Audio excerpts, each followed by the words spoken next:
जय माता रानी दोस्तों, मैं नीता आपके अपने चैनल नीता विक्रम में आपका स्वागत करती हूँ। माँ जगदम्बा के नाम का जयकारा लगाएं। आप सभी को शारदीय नवरात्रि पर्व की हार्दिक शुभकामनाएं। माँ आपके कष्टों का निवारण करे, सुख सौभाग्य दें और जीवन में आपकी जो भी मनोकामनाएं हो ज़रूर पूर्ण हो। दोस्तों, आज हम बात करने वाले हैं 7वें नवरात्रि की। सबसे पहले माता रानी का जयकारा लगाएं और कमेंट सेक्शन में जय माता रानी लिखिए।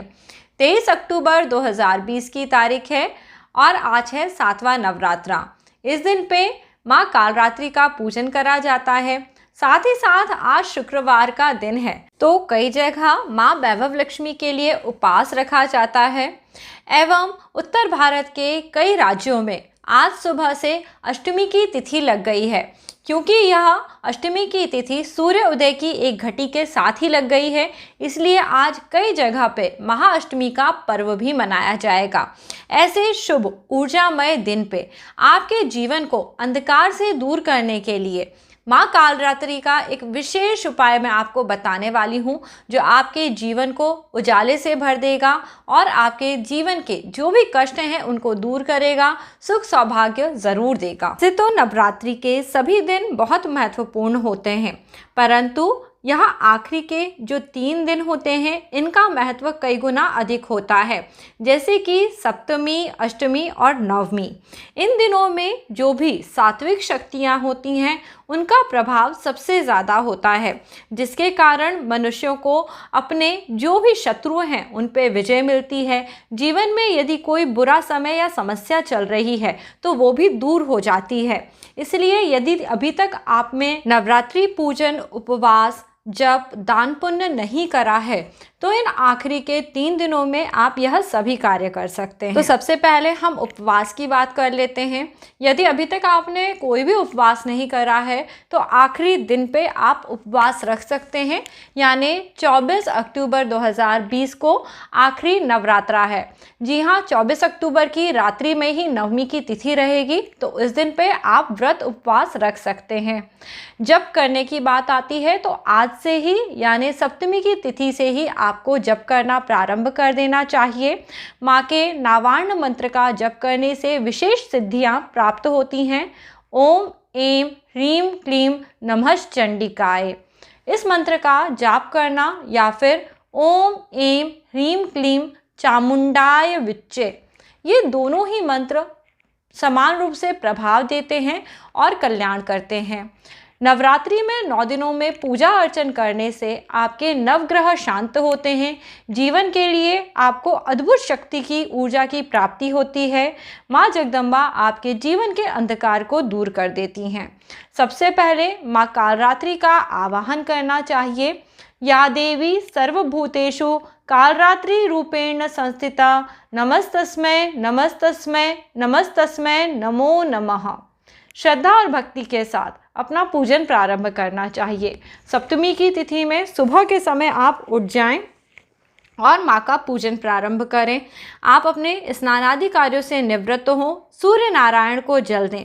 इस समय पे क्योंकि सूर्य तुला राशि में है, नीच का है, इसलिए आप वहाँ पे जल देंगे तो इससे आपकी नौकरी अच्छी रहेगी। नौकरी में आपको कोई संकट नहीं आएगा और यदि किसी प्रकार की परेशानी चल रही होगी तो वो भी दूर हो जाएगी। तो सूर्य नारायण को जल जरूर दें। एक तांबे के लोटे में थोड़ा सा लाल चंदन डालें, अक्षत डालें और लाल रंग का पुष्प डाल दें और सूर्य देव को जल दें। इसके अलावा आपको माँ के कालरात्रि रूप का पूजन करना है। सबसे पहले आप श्री गणेश भगवान का पूजन करें। षोडश मात्रा का, नवग्रह, कलश, इन सभी चीज़ों को यदि आपने स्थापित करा है तो इसी क्रम में पूजन करिए। सभी पे मौसमी फल चढ़ाइए, दक्षिणा रखिए। फिर माँ के कालरात्रि रूप का ध्यान करते हुए उनका आवाहन करिए। इस रूप में माँ गधे पे सवार हैं, बहुत ही उग्र दिखाई देती हैं। माँ पार्वती का सबसे उग्र रूप है माँ काली का रूप। इन्हें इस रूप में देवी शुभांकरी इस नाम से भी जाना जाता है। माँ काली शनि ग्रह का दुष्प्रभाव दूर कर देती हैं। माँ काली की उपासना करने से जीवन में कष्ट नहीं आते, दुर्भाग्य का नाश होता है। इस प्रकार की माँ काली को आप सभी नमन करिए और माँ को प्रसाद में थोड़ा सा गुड़, या गुड़ की बनी हुई मिठाई ज़रूर चढ़ाइए। यदि आपके घर के आसपास कहीं गजक मिल जाती है तो आप गुड़ और तिल से बनी हुई मिठाई भी माँ काली को चढ़ा सकते हैं। इस प्रकार भक्ति के साथ माँ का पूजन अर्चन करिए। सप्तशती के पाठ जो लोग पहले दिन से करते आ रहे हैं वाकार विधि से, आज उनके पाठ का आखिरी दिन है। उन्हें आज 12वें और 13वें अध्याय का पाठ करना है। आपको यह क्रम मैं सभी वीडियो में बताती आ रही हूँ। इस प्रकार से यदि आपने सप्तशती का पाठ करा है तो आज आपके सप्तशती के एक पाठ की आवृत्ति पूर्ण हो जाएगी। कई लोग सवाल करते हैं यदि सप्तशती का पाठ पूर्ण हो जाए तो हम क्या पूजन करें। आपको जाप करना चाहिए। नावार्ण मंत्र का जाप आप यथाशक्ति करिए। 11 माला करिए, 21 माला करिए, 51 माला करिए।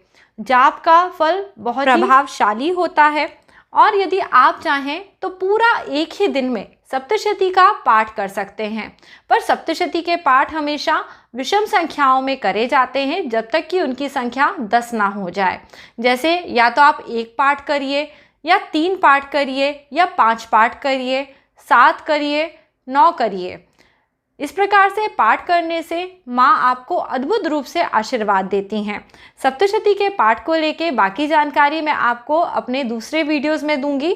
आज हम बात कर रहे हैं माँ कालरात्रि के लिए विशेष उपाय करने के लिए। नवरात्रि के सभी दिन ऊर्जामय होते हैं। इन दिनों में माँ जगदम्बा का पूजन करके आपके कष्ट आप दूर कर सकते हैं। तो साथ ही साथ आप इन 9 दिनों में यदि अभी तक आपने माँ को 5 दियों की आरती नहीं करी है तो आप सप्तमी, अष्टमी और नवमी की तिथि में इन तीनों दिनों में माँ के लिए प्रतिदिन 5 दिए आटे के बनाएं और इनकी आरती आप आटे के दिए में आप चाहें तो घी का दीपक जलाएं या तेल का दीपक जलाएं। जैसा आपके पास व्यवस्था हो उस हिसाब से आप दिए जलाएं और माँ जगदम्बा की आरती आटे के दिए से ज़रूर करिए। इस प्रकार से आटे के दियों से जब आप माँ की आरती करते हैं आपके जीवन के बड़े बड़े कष्ट माँ हर लेती हैं। आप सभी को पता है माँ हमें अंधकार से ज्योति की ओर ले जाती हैं। इस प्रकार अपने कल्याण की कामना के लिए आपको माँ के सामने प्रतिदिन 5 दिए जलाने हैं। एक दिन में 5 आटे के दिए जलाइए और प्रार्थना अवश्य करिए। ओम अस्तु माँ सद्गमया, तमसो माँ ज्योतिर्गमया, मृत्योर्माँ अमृतम गमया। ओम शांति शांति शांति। शांत भाव से आप इस प्रकार माँ से मन ही मन या बोल के प्रार्थना करिए कि जीवन में ये जो भी कष्ट हैं इनसे माँ दूर कर दो। इन दीपों के जलाने मात्र से आपके जीवन के कष्ट दूर होंगे। बाकी मंत्र जाप साधना करना ध्यान रखिए, क्योंकि जो भक्त या जो बच्चा अपनी माँ से जितना ज़्यादा प्यार करता है माँ उतना ही ज़्यादा उस भक्त का ख्याल रखती है। जो बच्चे अपनी माँ की अनदेखी करते हैं, माँ की बातों को नहीं मानते हैं, माँ चाहते हुए भी उन भक्तों का कल्याण नहीं कर पाती। शारदीय नवरात्रि के इन 9 दिनों में आप सभी को शक्ति की प्राप्ति हो। आपके जीवन के यदि कोई कार्य नहीं बन रहे हैं तो वह सभी कार्य बनने लगें, जीवन में सुख सौभाग्य बढ़े। यह सभी बातें इसलिए आज मैंने आपको बताई हैं। आपको इसी प्रकार से पूजन अर्चन करना है। बाकी बहुत सारे लोग ये पूछ रहे हैं कि उन्हें व्रत कब खोलना है। जो नवमी की तिथि है वह 25 तारीख को सुबह के समय समाप्त हो जाएगी 7:41 के आसपास। तो आप उस दिन पे यह व्रत खोल सकते हैं। 25 अक्टूबर 2020 की तारीख में सुबह 8 बजे के बाद या 8:30 के बाद आप व्रत खोल सकते हैं। नवमी के संबंध में वीडियो जल्दी ही आएगा चैनल पे, जिसमें मैं आपको बता रही हूँ कि आपको नवमी की जो विशेष पूजा है वो कब करनी है। क्योंकि दोस्तों जो दुर्गा नवमी की तिथि है वह 24 की रात में पड़ रही है, इसलिए आप यदि नवमी के दिन का व्रत रखते हैं तो आपको यह व्रत 24 तारीख को ही रखना है। कई जगह जैसे भारत के उत्तर पूर्वी राज्य हैं वहाँ पे 24 तारीख को अष्टमी भी रहेगी और नवमी भी रहेगी। इस प्रकार की अष्टमी जो नवमी युक्ता होती है यह कल्याण करती है, मनुष्य के जीवन में मान सम्मान और प्रतिष्ठा देती है। आप इसी प्रकार से पूजन अर्चन करें। 25 तारीख सुबह 7:41 पे नवरात्रि का यह महान पर्व समाप्त हो जाएगा। इसके बाद आप अपने घर में ज्वारों का विसर्जन कर सकते हैं और अपने घर में आप व्रत उपवास खोल सकते हैं। उस दिन हम सभी विजयदशमी अर्थात दशहरा मनाने वाले हैं। यह सभी जानकारी आपको मैं देने वाली हूँ, तो आप नीता विक्रम चैनल से जुड़े रहिए और इसी प्रकार अपना प्यार देते रहिए। आज का वीडियो यदि पसंद आया है तो इसे लाइक करना, परिवार मित्रों के साथ ज़रूर शेयर करना और अगर अभी तक नीता विक्रम चैनल सब्सक्राइब नहीं करा है तो सब्सक्राइब ज़रूर करिए। वीडियो के नीचे बने हुए लाल रंग के सब्सक्राइब के बटन को प्रेस करिए, बाजू में बनी हुई घंटी अथवा बेल के आइकन को प्रेस करिए। अगला वीडियो लेके आपसे जल्दी ही मिलूंगी। जय माता रानी। अपना ख्याल रखिए, सदैव खुश रहिए, संपन्न रहिए।